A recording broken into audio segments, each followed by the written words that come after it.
Thembekile, we do understand, of course, the Commission will be continuing its proceedings on Monday, but we do anticipate to hear more in-camera testimony. Perhaps take us through key highlights of today's testimony and turning to Warrant Officer Mpanga's evidence. What transpired today? Thank you. So Warrant Officer Mphanga had one of the shorter, shall we say, appearances at the Madlanga Commission of Inquiry. He was one of the police officers at the scene of that drug bust in KwaZulu-Natal. It was back in 2021. There was word of drugs on a container in the Durban area.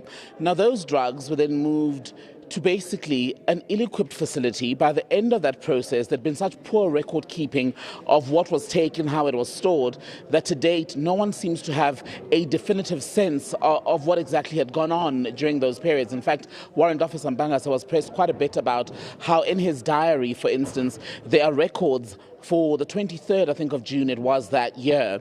But from the 24th, there was nothing in the diary, despite the fact that he'd in fact gone back to Isipingo, where those drugs had been taken momentarily, shall we say. But while all of that has been going on, as you've been reporting, we're also seeing the continuation of arrests of people who've appeared here at the Madlanga Commission of Inquiry. A witness here who had testified partially in camera about her alleged involvement in the theft of those precious stones in Johannesburg, implicating people like the suspended deputy head of the Ekurhuleni Metro Police Department, Julius Mkhwanazi. Let's bring in Canny Maphanga now, SABC News senior reporter, to talk us through, Canny, the context of Witness K, I think it was, her appearance here at the Commission, and why today she's ultimately in handcuffs. All right, so we'll have to separate the criminal matter and what happens here at the Madlanga Commission. The docket was already open with IPID at the time that Thulani Makagulo, who is the investigator, came here to tell us about some of the challenges that they had in actually bringing this matter before the courts, because every time they tried to go after this alleged rogue unit within the Ekurhuleni, they would come up with a number of challenges, including risks to their own lives. It seems that the climate has changed now, and we're starting to see some movement. So the first set of arrests dealt with Kershaw Stores, Aidan McKenzie and Etienne van der Walt, who the last one has since seen the withdrawal of the charges against him. But we know in the CCTV footage and the photos taken in the apartment that Aidan McKenzie and Kershaw Stores were there. There's only a bit of hesitation about Julius Mkhwanazi, how far his role went, because he testifies that he was just in the car, and you don't actually see him on the CCTV footage. Now, Witness K comes to the Commission after Makagula came and explained the circumstances surrounding the stagnancy around the IPID dockets in relation to this particular matter. That's when we meet Witness K after the fact, and she then gives more context, which explains what really could have been taking place there, which is allegedly a third party came and basically hired them to forcefully remove the precious stones from the apartment in Kalani from its owner. So allegedly to steal it, and then they got paid allegedly 110,000 rand, which was split amongst the five of them, which would amount to 25,000 rands each. So Witness K is key because even though she comes clean before the Madlanga Commission, it's clear through her version that she was definitely one of the initiators. Although she says that Julius Mkhwanazi orchestrated the entire thing, allegedly, the third party would have reached out through her. She would have introduced the third party to the group, and then that's how the, I guess, the scheme would have taken place. And she was there when the alleged handover of the precious stones took place, as well as the subsequent receiving of the 110,000 in cash, split amongst the five of them. Yeah. And let's talk about Mphanga then. Comes all the way from KZN, one of the people at the scene of the Port Shepstone drug bust, called by Lieutenant Colonel, I think Jacob at the time, who was on leave, but then somehow made a diary entry during a period that covers his break. Let's speak about how Mphanga is tied into all of this and why ultimately he may himself face some sort of legal consequence depending on what the Commission finds.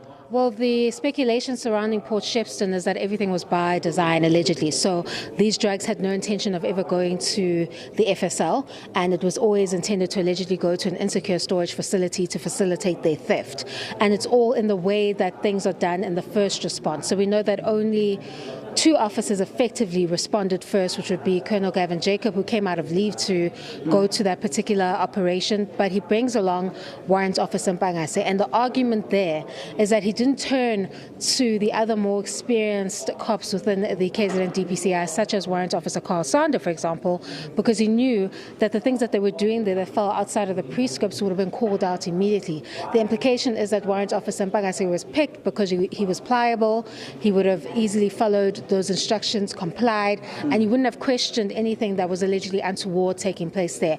But he doesn't really add much to that, other than the fact that he can concede to the fact that his entry into the register, it just doesn't make any sense, and it doesn't record the events as they take place. So it's not clear whether they tried to clean it up after the fact, which is why it has all these discrepancies, or was it deliberately done because he just doesn't have the experience to deal with this kind of drug bust? But there's a lot of question marks surrounding the Port Shepstone, or rather this Pingo Saps incident that becomes a Port Shepstone theft, because of the manner in which it is done and the fact that the facility was known to be an insecure facility, but the drugs were still taken there, transported there, and really the implication there is that there was no intention of ever taking it to FSL. The whole point was for those drugs to allegedly be stolen from there.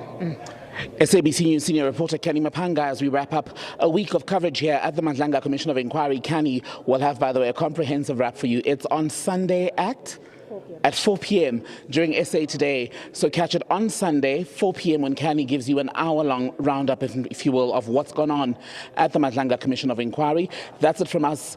For now, SABC News team, though, does continue to follow those arrests to do with the precious stones case in Johannesburg. Stones valued at almost 15 million rand stolen in Killarney in Johannesburg, allegedly by members, now former members, of the Ekurhuleni Metro Police Department. Ndlandla, over to you.